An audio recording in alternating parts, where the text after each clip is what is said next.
Have you ever looked in the mirror and said, God, life is so beautiful? But life would be totally much better if someone overanalyzed Mr. Hippo's voice lines and actually came up with a conclusion to what they mean.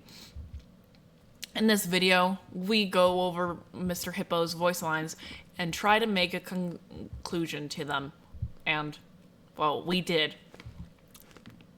So, strap in, buckle your seatbelts, get mentally prepared for insanity as we, unscripted, try to figure out a theory that works.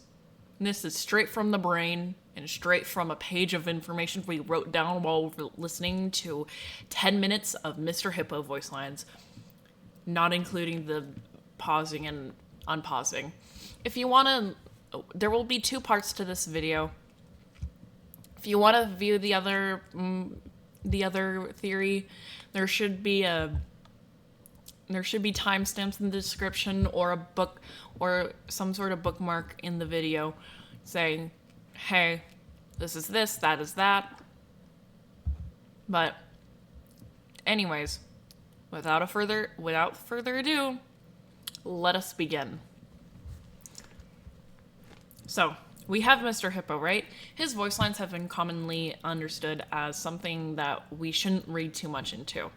However, I believe we should be looking into it. Why? Here it is. I have come up with within Mr. Hippo's various voice lines, he goes over various topics and goes on long rants about different things. I believe that there's a possibility that the reason why he does this and the reason why he's so confused on where he is and if he's on the right or left hand of something is because he doesn't know where he is.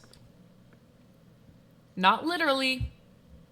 Okay, maybe a little bit literally, but you'll understand what I think. When a soul dies, I know that's a crazy opening. You're about to be for a wild ride. When kids die and when souls they kind of wander, and they tend to not know where they are. Now, what if I told you that Michael represents Mr. Hippo? Crazy, I know. I don't know where I was going with the soul thing, but my idea is that after Michael completely died after the fire, he somehow found himself within William's dreamscape. Now, you may be wondering, that really makes no sense. That's kind of a stretch. Well, are you forgetting where you are? You are at Gym FNAF, the place where we make stretches, and it is our blood. Stretches are what we thrive on. Anyways, we see that if you listen to every Mediocre Melody's voice lines, you'll notice that Mr. Hippo doesn't have that nice voice line with the vengeful spirit talking under him. Instead, Mr. Hippo talks on his own and has his own very long rants about mixing lemonade in with tea, and the fact that stories are sometimes just stories and you shouldn't read into them because you might know something that people don't want you to know about. Anyways, sorry, wrong theory. Anyways, point is that I'm trying to make is that there's a chance that Mr. Hippo represents Michael. One representation. Michael, there's a voice line that it'll play hopefully soon. Yeah.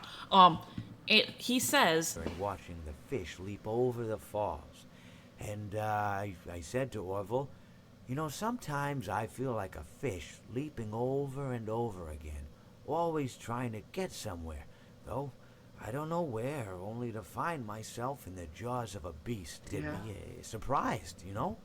Have you been in the jaws of a beast, friend? To which I said, no, of course not, Orville. I said, no. I simply meant that life can seem like a relentless endeavor to overcome meaningless obstacles, meet an equally meaningless fate regardless of your efforts. He looked at me very concerned, really. I feel like you've gotten too much sun. All of that. I believe that originally that represented the outside view to Michael's death. The possibility that people on the outside looked at Michael's death and thought his death was meaningless. There must be more to it. But in the end, I believe that that is Michael's view of himself, because he feels like he's in this endless loop of living and eventually ends up in the jaws of a beast. The jaws of the beast, not literally being a jaws of a beast, but in the end, he feels as if everything will just come to an end and be meaningless. There's no meaning to any of it. Nothing at all. Mr. Hippo, in another one, talks about wanting to relax and get William to relax and try iced tea and lemonade. But want to know something? William is dead. It's the way that this line is spoken that really sticks out to me. He quickly goes on to be very relaxing tone, very you should try this. You should try iced tea and lemonade, William. Oh, you can't because you're dead, but oh, it's so good. That is the line, or something along the lines of it. So, that line is very much Michael, being Mr. Hippo, reminiscing on the past and what he enjoys, and he's like, William, Father, you should really try this. I always liked it. It's very good. Oh, but you can't because you're dead. But you should try it sometime. It's very looking back and wanting simple things. It's Michael looking and forgetting that William's dead and he can't enjoy those things anymore. It's very relaxing, and then, but you're dead. It's very weird how it quickly jumps to mentioning, oh, but you can't because you're dead. That's weird, and we should definitely mention that because I think it's pretty well known that William is not really dead. He's dead, but he's not really dead. Do with that information with what you want. Words, yeah. But if you want to imply that as something else, feel free to. I'm not going to go any further into that because I can't come up with a conclusion to what all that means. Next thing, I mentioned, I think, about Mr. Hippo talking about doesn't know where he is, where he stands. I think what's important is where he stands. If we're under the assumption that Mr. Hippo is Michael, then there's a chance that Michael doesn't hate his father. He never really did, but he's kind of complicated. And we get this doesn't know where he stands from the voice line where Mr. Hippo's like Watching the pigeons. I was on the left, he was on the... Oh, wait, was I on the right or left? And so maybe if we think that Mr. Hippo is Michael, that maybe Michael is trying to find out if he's on the side of the victims or if he's on the side of William. In the end, he can't figure out because it doesn't matter. Because in the end, he's dead. Now, is Mr. Hippo possessed? I don't think so. I don't think Mr. Hippo is possessed, but instead a representation of Michael. Mr. Hippo says at the end, in like one of his lines at the very end, he says, maybe it doesn't mean anything at all. Maybe it doesn't mean anything at all. A lot of people point Mr. Hippo's voice lines to mean nothing because he just says at the end, just he does all this talking and explaining to do, but it doesn't mean anything at all. But what if it did? Things were being hidden by someone else. Now on to the next section. What is up, gamers? Welcome to Jim FNAF, the only channel that sounds mentally ill. I'm Jim number 2, and today we're going to be talking about the true identity of Mr. Hippo. This segment will be talking about how Mr. Hippo is representing fazbear Entertainment in the public eye. The first piece of evidence behind this is going to be Mr. Hippo's voice lines in FNAF Ultimate Custom Night.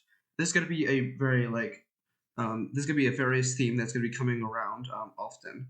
But the main point is that in Ultimate Custom Night, Mr. Hippo specifically refers to many voice lines that kind of give off the idea of a company trying to ease the public eye about something. Specifically in this story. In one of the stories, specifically the one where they're at a picnic and Orville and Mr. Hippo gets Orville some rye bread. He specifically calls out and tells Orville to just be quiet and eat your sandwich. And that happens when Orville tries questioning Mr. Hippo about the significance of the story. And Mr. Hippo responds by saying, "A story is just a story." This can be interpreted as a company telling people that, hey, the stories that the public are telling, like the false rumors, they're just stories. They are just fiction. And saying that they have no significance, saying that a story is just a story. Then afterwards, it starts talking about the falling duck population, which could be talking about the population of children being lower and lower as fazbear keeps moving along. Talking about like the missing children's incident or the dead kid incident, and like these things that just sound like very familiar to the story about the duck population slowly going down. In another story, Mr. Hippo talks about how stories are just people just wanting to talk, which again sounds very familiar, and it sounds like a company trying to like disprove stories, which we know that Fazbear's has been trying to do with Steve, their game developer that they hired, just saying that, oh, these fictitious stories that people just want to talk. They just want relevance. There's nothing actually going on. Another story, the one where it's talking about like the birds falling to the ground because they were cold. It talks about how the birds fall to the ground because they're frozen, which can be interpreted as the children falling down onto the ground. It can be interpreted that they're falling, it's not saying they're dead, but is actually that they've gone missing. And in the story, Mr. Hippo, he talks about how the birds could just be dead, which, in my opinion, this could refer to the idea that potentially the company is saying, like, oh, it doesn't matter these kids are missing, they could already be dead. Which, you have to, like, listen to the entire audio itself, but it could really, like, you could really interpret it that way if you listen to the entire audio itself. The third story talks about Mr. Hippo feeling like he's in a relentless endeavor to overcome meaningless obstacles and to eventually meet an end that is just like meaningless overall, which I can personally see as Fazbear Entertainment talking about Michael and his end, saying, oh, he had all of this. He had so much. He had entire business. He was a franchisee just to die in a meaningless way because honestly it was sudden and he could have left, but he chose not to, which can be seen as meaningless because honestly, like, it's just it doesn't make sense why you would just like, not leave. It doesn't make sense for an outsider. It wouldn't make sense and it would be seen as meaningless for people who don't understand the full story of it. And then afterwards, it just says, at the end of that story, it just says, maybe this is my afterlife, or my dream, or whatever, right? I honestly don't know. Or maybe it doesn't mean anything at all. Maybe it doesn't mean anything at all. Which I think represents William, or how, like, Fazbear Entertainment is telling his story. Being like, hey, it doesn't matter. It just doesn't matter. Which also ties to, I don't know if it's this story or a different story, but it was talking about them sitting on the bench, but Mr. Hippo couldn't tell who was sitting on the left or who was sitting on the right between him and Orville, which makes me think that this is talking about William and Henry's story.